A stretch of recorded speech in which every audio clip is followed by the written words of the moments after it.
It is now 1 o'clock on the West Coast, 4 o'clock on the East Coast where I am today. And let me share my screen here. And there we have it. Okay, so we now have Nick. Actually, since I was talking about you last time, hope your ears were ringing. I'm going to unmute you. So if there's anything going on in the background you don't want anyone to hear, um, I would cut that out right now. So I'm about to unmute you. Get ready. Nick, can you hear me? Yes, I can. Can you Perfect. hear me? Hey, so let me just ask you, one of the things that I was telling people about last time is the fact that, so let's talk about Nick doing the writing. First off, give me an update as to your progress. Okay, well, two stories done, and but I'm kind of rewriting the end of the second story, and I also have one of my friends doing some editing at the moment as well, so we should have those good and out of the way, and then I will be trying to. I'll have a good chunk of time later in this month that I'm going to try to really hammer down and knock out a few more stories. Even I, though the initial plan was two a month, but I'm gonna see if I can get a bit of ahead of it since I'll have a little bit of extra time. well, sounds good. Just what I would try and do is make sure that you can average 2 a month. Okay. Yes. And then now, like I was telling people last time, there's sort of two tracks going on here. One is doing the stories. Track number two, other is recording or documenting Yes. how you do it. Have you started doing that?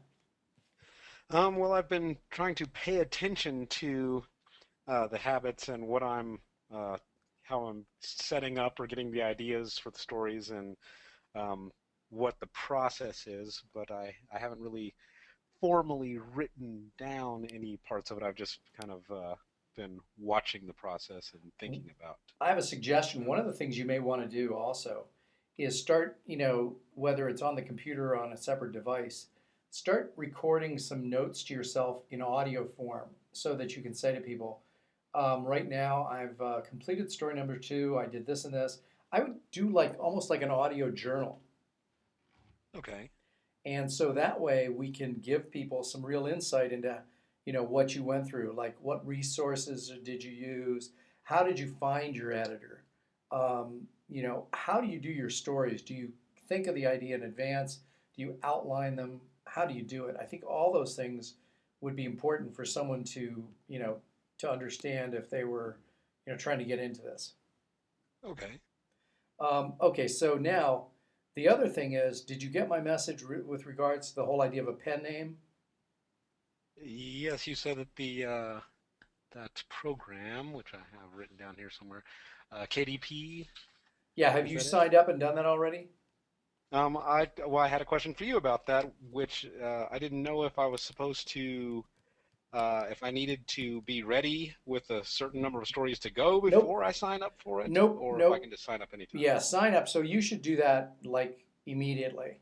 So you Okay. need to get signed up. And if you go to KDP, let's just do that right now. Let me just show you what happens. If it probably is going to default to my so kdp.amazon.com, and it'll give you obviously signs for Kindle Direct Publishing. So what if you go there, you'll find out that this won't, it'll obviously say click here to create an account or whatever it is. Okay. And so it's kdp.amazon.com. Can you see what I'm highlighting here? Yes.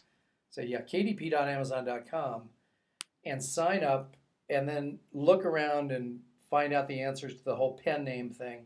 And the reason why you're doing the pen name is obviously because you're writing, this is going to be your writing as a female, correct? Yes, that's correct. Yeah, so then what I would do is, make sure you can figure out how to do the pen name. You may want to have, your regular name, your real name as well, obviously is going to be in there, but that can be for other things. And the reason why Nick is setting this up with a pen name is because he's writing as if he was a female. So that's part of why he's doing it. Now, the other thing is this. Like I told you, my stepdaughter Kayla can do great, and I want to actually show you some of her stuff here real quick, just so you get an idea. Now, she can really, I mean, I'm not just saying this because she's, part of my group here, but let me just show you. Spunky Jaguar is her name on this site called Deviant Art. So these are all her pictures here, Nick. Yes. Yes, I went to the you left that message and I went and checked out the site here, and yeah, she can definitely draw. Yeah, I mean she's good, and given that she's just starting out, she comes pretty cheap too, So plus you have a connection with her, so for her, so through me, so that's Yes. and she's delighted to do whatever you want in whatever style you want. So all what I would suggest you do is as you do these, and by the way, for those of you who are watching this and don't know what we're talking about here, Nick is writing stories 7 to 10,000 words each, as if he were a woman. And I guess how would you characterize these as erotica?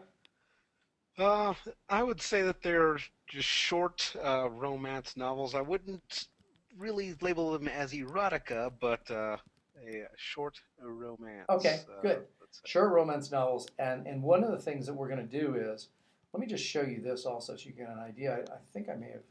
So if you go to Amazon and, I think I showed you this for me, right?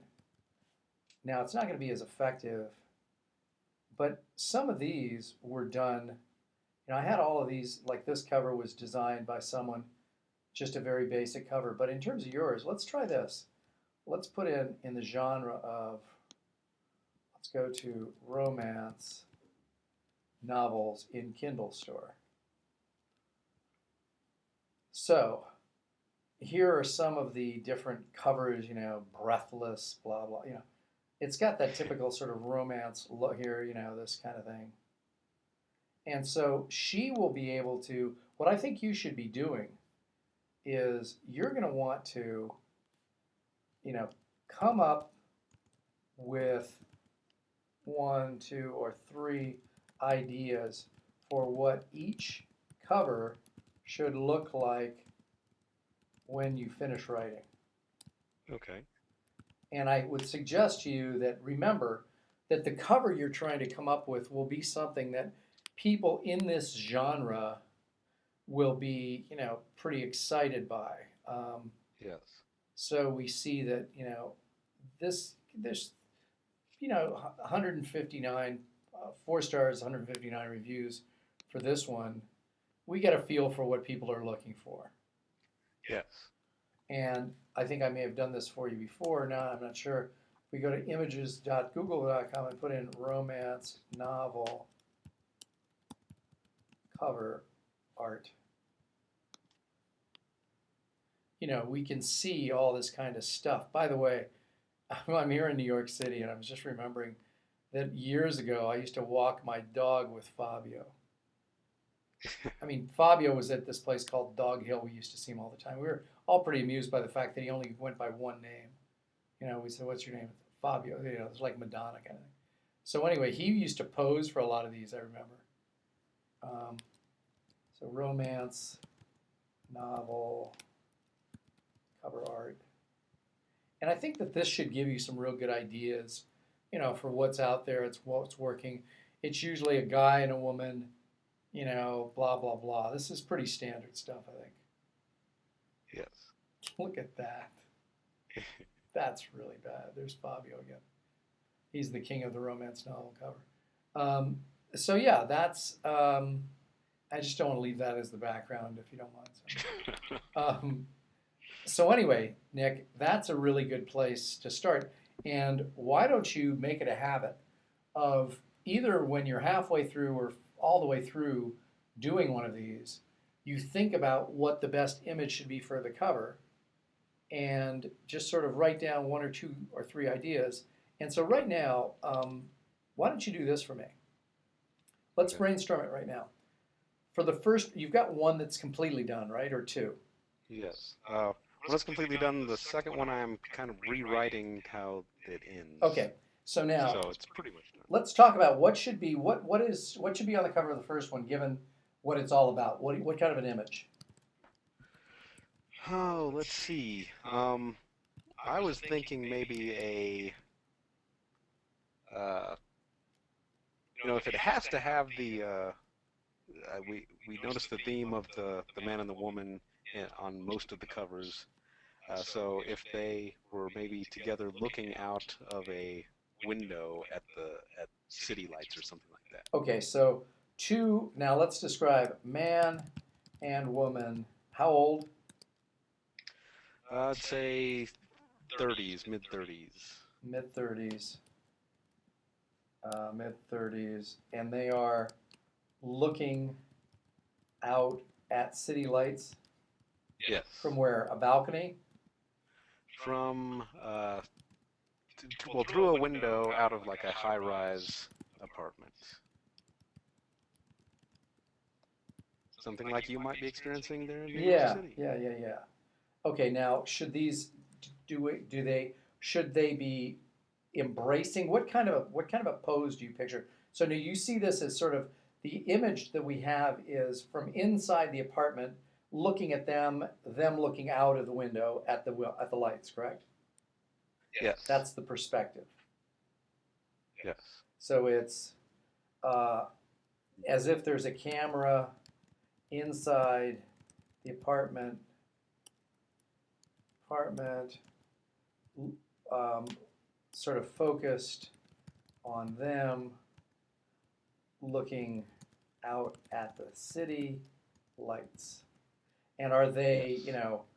are they fully clothed? What stage are we at here? What do we want to show? So they would be fully clothed at this point. Okay.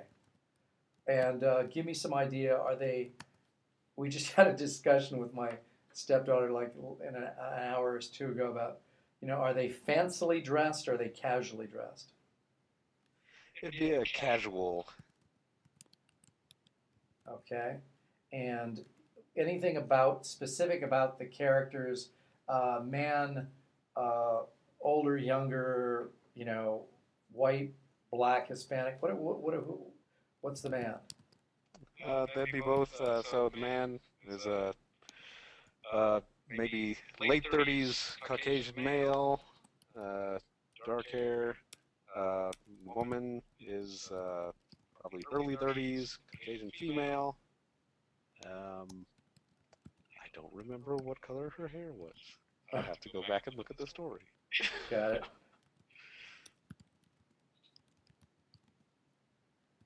Hair color. And so, are they looking at each other? Or are they looking out at the lights? They're looking out at the lights. So, well, the woman would be looking out at the lights, and the guy might be looking at the woman. Okay, woman looking out at the lights. Man is looking at the woman. Okay. And so what I'll have Kayla do then is to come up with, an image and see how you like it. Okay, yeah, that'd be great.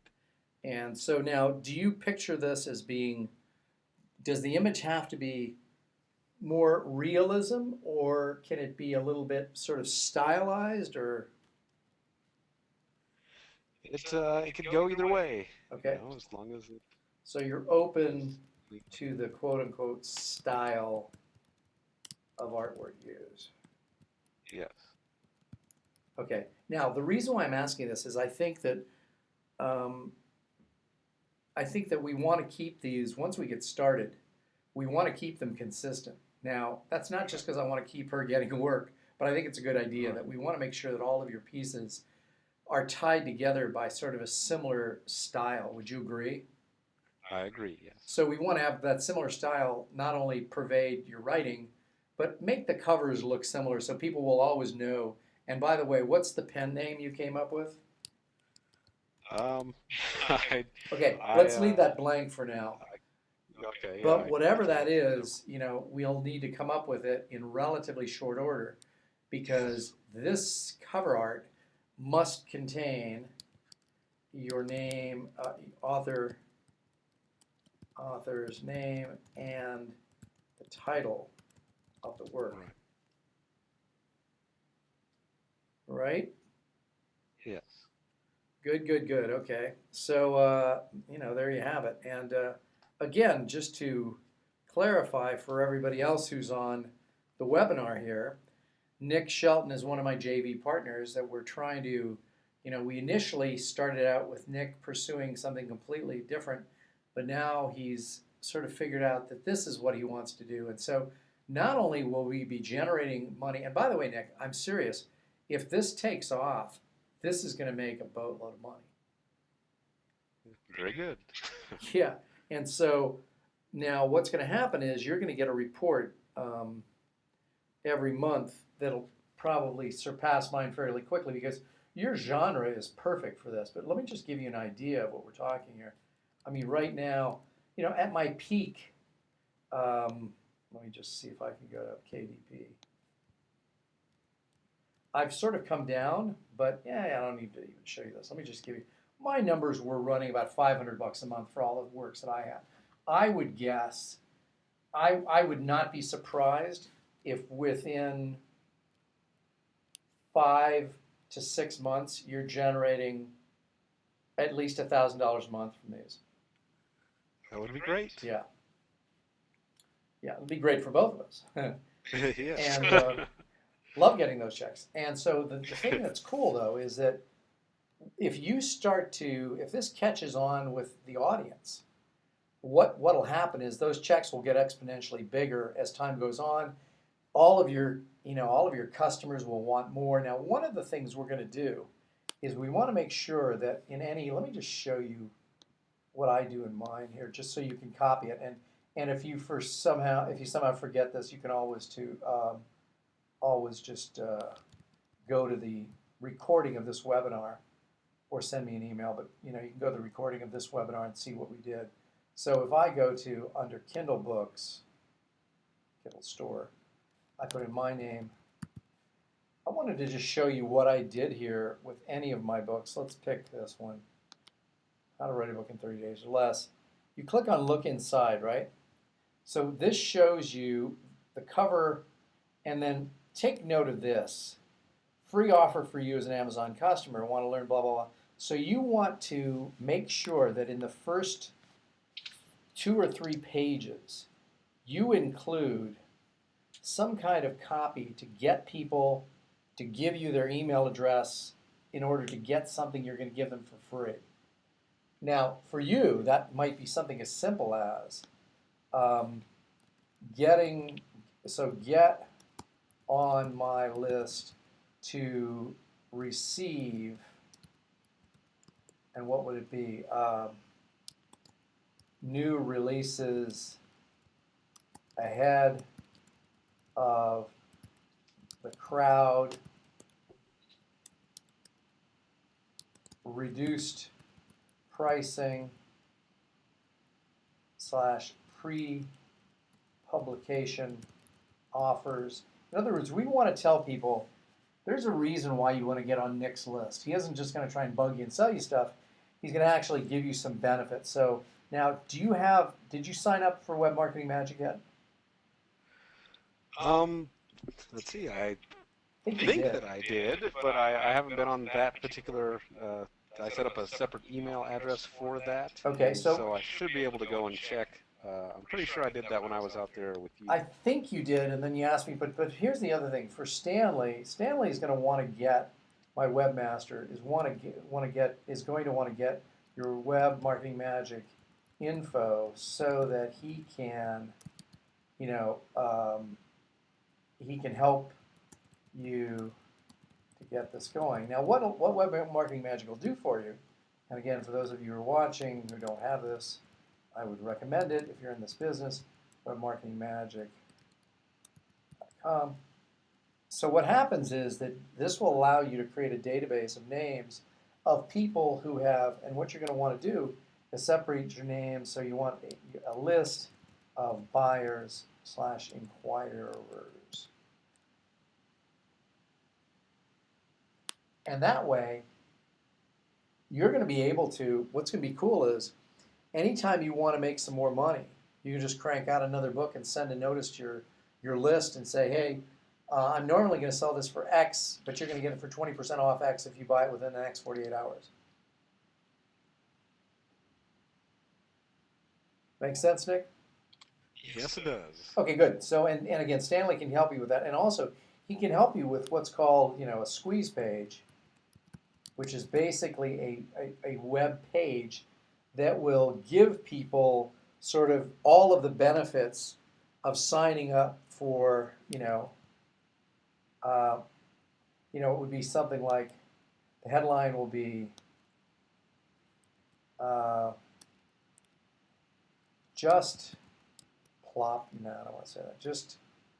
Just place. I don't know what I'm saying. Place your email address in the box below and get the following. New releases ahead of the round, reduced pricing, and we're going to put about 4 bullet points. Blah, blah, blah. And up here, blah, blah, blah, blah, blah, blah, blah, blah, blah. And so what we're going to do is, and then down below it always says, don't worry, I will never share your email address with anyone ever. So there you have it. That's sort of going to be our template. What we're going to do is create these. Now, once these are created, like I said, you're in an area that is so much more, you're going to get a lot more repeat customers and a lot more orders, because if somebody, now what you're going to try and do is, we're going to try and get your book, get people to start talking about it, get them to review it, ask them to tweet it, whatever. And so you're going to ask your customers to spread the word about you. But if they like what you're doing, and it sounds like from the feedback you're getting from some of your female buddies that everything looks pretty good, right? Yes, yes. So what's going to happen is we're going to try and create some buzz. Now, the other thing is, whatever moniker you come up with for yourself, for example, let's just say you call yourself Ashley Morton. You're going to want to make sure that whatever you choose, Twitter and Facebook, does not have someone by that name. Okay. So you're going to want to come up with, or even if they have someone by that name, we're going to try and, maybe you're Ashley T. Morton. See where I'm going here? Yes. So we're going to do that, and we're going to do Google Plus. We're going to do, LinkedIn. We want to do all of these social networking sites and make sure that we have a consistent name. For example, Kayla is starting to use Spunky Jaguar all over the place for her stuff, so that she knows that that's what's going to work for her. Okay, very good. Are we good there? Yes. Okay, well, other questions that you might have, Nick? Oh, I can't think of any. The question that I was going to ask was about that the KDP on when I should sign up for it, but you answered that. Yeah, go ahead and do that right now. And other than that, I think we've pretty much covered it. And given that this is right before July 4th, I think that's a good place to end our webinar for today, unless you have any more questions, Nick. You know what? Let's ask everybody else. Does anybody else have any questions about what I've just done with Nick, or any questions about process? Because I want to make sure that it's clear to people what we're doing. I think I've made it clear, but you guys can tell me. Do you have any questions on any of this? Anybody who's on other than Nick, obviously, who's I've been coaching here through the process, because I'm wondering if I'm missing anything, or if I'm not making this clear to anybody else. I'll give everybody just a little bit of time, Nick. Um, you're in Denver right now? Yes. Gotcha. Okay, so let me just see here. David's got a question regarding the pen name. Regarding the pen name will be followed. I guess I think I know what that means, Dave. David is asking. Yeah, he's gonna come up with a pen name because he's obviously writing this as if he was a woman. And David's question goes on. He'll have to create a personality. Yeah. So in other words, David's saying that you've got to basically create a whole persona around this pen name. Right. Do I use the Amazon shortener for a specific reason other than the domain name length? Tom asked that based on this right here. The answer is yes. That link right there that you're seeing is only done in Amazon. So therefore, I know that anybody who comes in through that door is coming in through Amazon. So that's a good question, Tom, and that's the reason why. So if you haven't set this up yet, Nick, I don't know if you have, but you need to also go to goo.gl. When you go to goo.gl, I'll just show you what happens there. There's this thing called a URL shortener. And so you have a Gmail address, right, Nick? Yes. So you could set up, you'll sign in with your Gmail address, and then you'll go to goo.gl, and URL shorteners allow you to take a long URL, make it shorter, and then track it. So you could use, let's just say this takes off, and we start to sell some on Amazon, but we also sell on BN, barnesandnoble.com. We would put a separate Google link over there to see how many of our leads are coming from one source and how many coming from another. Does that make sense? Yes. Cool. Well, those are good questions and a good place to stop. Hey, Nick, thank you very much. Make sure and email me if you have any more questions directly. And also, I'm going to have Kayla start work on this stuff that you just gave me. How's that? That sounds great. Perfect. Well, thanks, everybody. We'll be here next week.